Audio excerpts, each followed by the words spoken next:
안녕하세요. 어쩌다 아종구입니다. 오늘같이 이렇게 비가 오게 되면 아무래도 해가 없죠. 그러니까 배가 크는 게 약간 주춤할 수 있습니다. 주춤할 수 있을 것 같아요.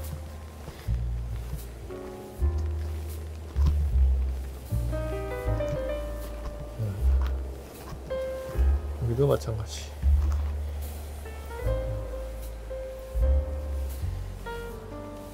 나온 김에 또 한 가지 또 이야기를 한번 해보도록 하겠습니다. 예, 과선을 좀 거닐면서 한번 말씀드려 볼게요. 지금 개화 시기라고 하면 꽃이 피고 인공수분을 하고, 그리고 이제 적과를 하고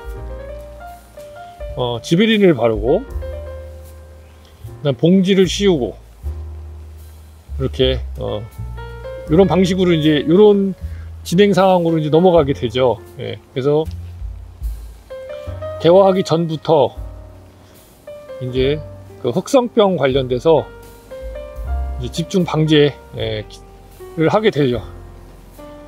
그러니까 인편이 벌어지기 전부터 시작해서 배 봉지를 씌우기 전까지, 이때가 어떻게 보면 흑성병 집중 방제 시기라고 볼 수 있을 것 같아요.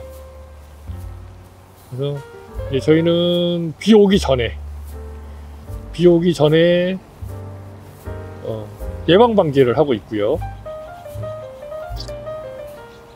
어떤 경우는 이제 제가 듣기로는 비가 오고 난 다음에 또 방제를 해준다고 하더라고요. 근데 저희는 특별하게 비가 많이 오지 않는 이상은 추가 방제는 안 하고요. 비 오기 전에만 확실하게 예방 방제 해주고, 이유는 또 다시 이제 비 오기 전까지는 이제 또 유지가 되는 형태로 방제하고 있습니다. 일단은 흑성병의 경우 제가 알기로는 온도하고 습도가 영향을 미치는 걸로 알고 있습니다. 포자가 날아다니는 그런 어떤 조건이라는 게. 근데 보통 이제 비가 그치고 나면 날이 좋아지잖아요. 해가 뜨고 날이 뜨거워지고, 그래서 이후로는 포자균이 이제 활동을 할 수가 없기 때문에, 이제 이후로는 추가 방제는 하지는 않는 것으로 저희는 그렇게 하고 있습니다. 물론 아까 말씀드렸듯이 특별한 경우, 비가 많이 오는 경우라면 이제 추가로 방제하는 경우도 있어요. 그리고 흑성병은 저희가 한 2년 정도 제가 이제 당해봐서 아는데 약제가 없더라고요. 흑성병을 낫게 해주는 약은 없습니다. 그러니까 일단 한번 포자가 과일이든 잎줄기든 잎이든 찍히면 그냥 그걸로 끝입니다. 찍힌 걸로. 그 찍힌 검은 점을 어떻게 없앨 수가 없어요. 약을 아무리 많이 뿌려도. 그러니까 치료약은 없는 거죠. 그 대신 이제 그 약이 묻었던 자리가 이제 색깔이 옅어지기는 하죠. 왜냐면 이제 과실의 경우 작았을 때 묻으면 이제 그 묻은 게 이제 커지면서, 배가 커지면서 약간 이렇게 세포 분열을 하면서 이제 흐려지는 그런 부분이 있는 것 같더라고요. 근데 없어지지는 않습니다. 그래서 흑성병은 무조건 예방, 적성병도 마찬가지겠지만 이런 바이러스 모든 게 다 마찬가지죠. 그렇게 따지면 충도 마찬가지고 다 마찬가지인데, 그래도 충의 경우는 그래도 조금 이제 일부 예를 들면 아니면 좀 어느 부분만 이런 경우가 많은데, 이 흑성병 이런 포자 같은 경우에는 뭐 사방으로 막 다 날리기 때문에 이거는 뭐 어느 부분만 이런 게 없는 것 같더라고요. 그러니까 저희도 천평이 거의 다 흑성병에 걸려가지고 뭐 배를 뭐 한 3,000개? 4,000개? 이렇게밖에는 수확을 못했었으니까요. 이제 그것도 다 온전한 것도 아니고, 온전한 것도 있고 온전하지 않은 것도 있고, 그래서 흑성병은 특히나 더 저희 과원의 경우, 뭐 저희는 적성은 거의 보이지가 않아요. 여기 뭐 여기 근처에 뭐 향나무가 없어서 그런 것 같은데, 어쨌든 그래서 이제 저희는 흑성만 좀 주의하면 되고, 이제 그런 부분으로 좀 예방 약을 방지할 때 조금 더 신경을 쓰는 편입니다. 특히 저희가 이제 SS기가 오래된 거라 아마 10년 넘은 거, 15년 아마 넘었을 거예요, 제가 알기로는. 한서 SS기 이제 뭐 몇 번 저희 그 영상에 나왔을 텐데, 한서 거예요, 이게. 그래서 중고로 샀는데 그게 이제 문제를 일으켜서, 사실 그때도 이제 흑성병에 걸린, 그게 이제 치명타를 입은 거였거든요. 그래서 가급적이면은 이제 오늘 비가 온다 그러면은 하루 전날, 가급적이면 뭐 아니면 이틀 전날, 예. 만약에 정책이 안 된다면 이틀 전날쯤에 미리 뿌립니다. 미리 약을 방지를 미리 해요. 그래서 고장 나면 고쳐서 다음날 뿌려야 되니까. 근데 오늘 뿌려야 되는데 오늘 고장났어 그러면은 오늘 못 고쳐요. 거의 그 수리하시는 분이 당일날 거의 안 와요. 예. 다른 일 바쁘니까 그 일 먼저 해야 된다고 안 오더라고요. 저희는 이제 망하는 거죠. 그래서 이제 하루 전. 근데 흑성병 같은 경우에는 이제 뭐 개화기 때 이런 관련된 병의 경우 보면 아무래도 이제 신초 생육 자체가, 과일도 그렇고 어떤 이런 꽃눈도 그렇고 이게 활발하잖아요. 되게 막 하루가 다르게 막, 응? 하루가 다르게 막 나오니까. 근데 이제 약을 방제를 한다는 거는 이제 이 뭐 신초라든지 열매라든지 이런 나무라든지 이런 곳에 이제 도포를 해주는 형태거든요. 도포를 해서 이제 보호막을 만들어준다, 이런 개념인데, 예를 들면은 이틀 후에 비가 오는데 이틀 전에 뿌리면 또 내가 약을 뿌리고 나서 이틀 동안 또 자랄 거 아닙니까, 그죠? 그럼 그 자라는 부분에는 이제 도포가 안 돼 있게 되겠죠.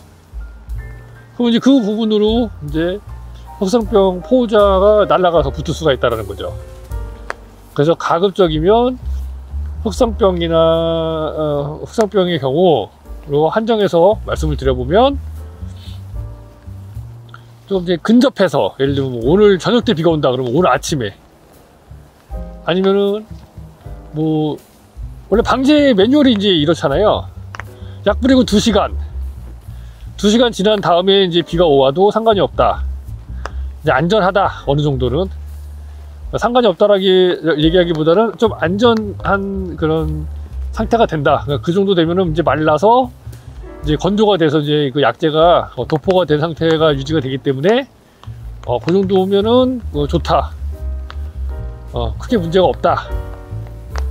그리고 보니까 실질적으로 비 오는 시간을 정확히 안다면 하면 좋겠죠. 그럼 이제 약 뿌리는데 한 2시간 걸리고, 예를 들면, 그리고 2시간 말라야 된다면 한 4시간 전에 이제 미리 살포를 해 놓으면 딱 마른 다음에 비가 와서 아주 최적으로 약의 효과를 누릴 수 있는 그런 부분이 될 거라고 생각을 합니다. 근데 그렇게 우리가 할 수가 없으니까 보통 이제 오전, 방제는 보통 오전에 많이 하고요.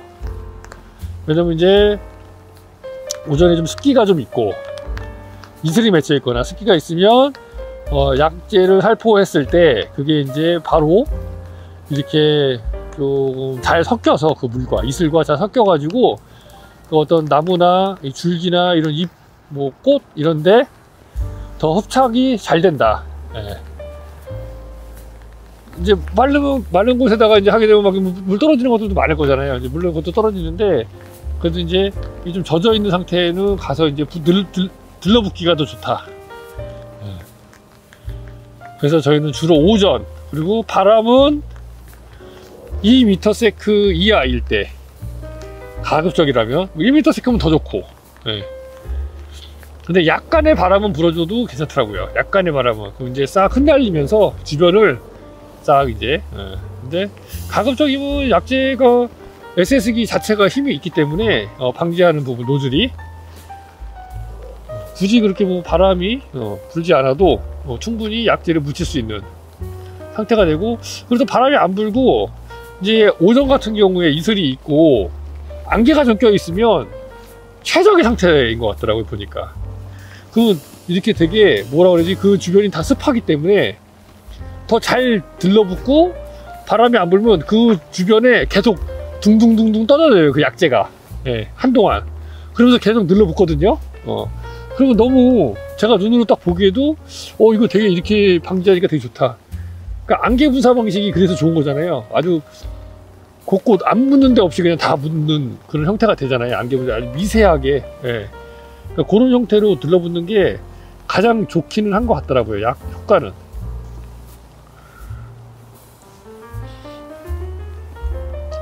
그래서 이번에는 흑성병 방제 관련돼서 한번 간략하게 말씀을 드려봤습니다.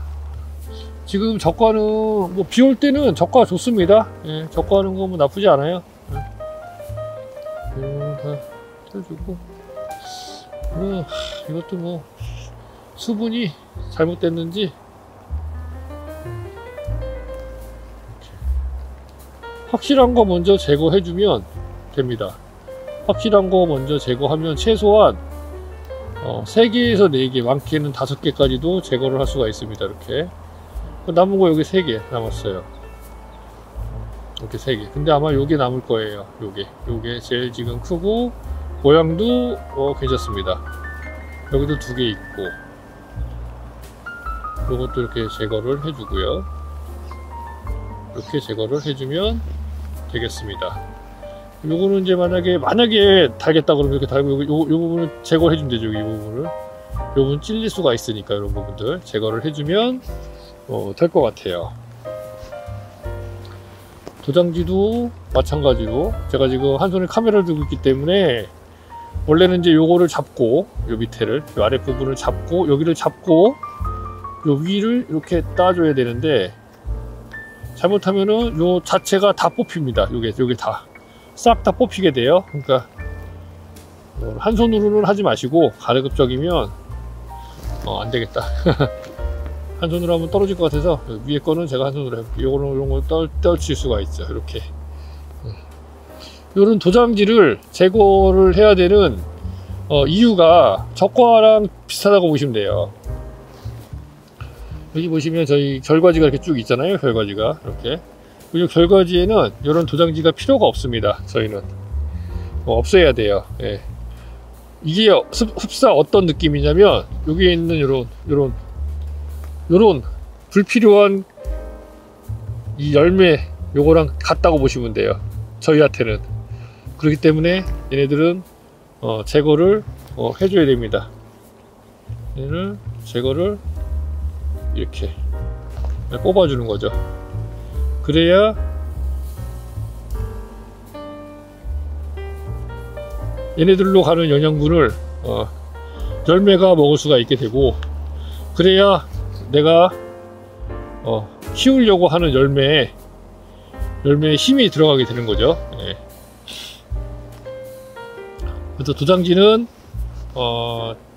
제거하는 목적은 이 쓸데없는 열매를 제거하는 저가와 같다. 또 도장지가 자라는데 엄청나게 많은 영양분이 필요로 하거든요. 근데 그 영양분을 굴러 안 가게 하고 열매 쪽으로 가게 해줄 수 있다고 한다면 당연히 그렇게 하는 게 맞겠죠. 그죠? 그래서 도장지를 제거해주는 부분도 있습니다.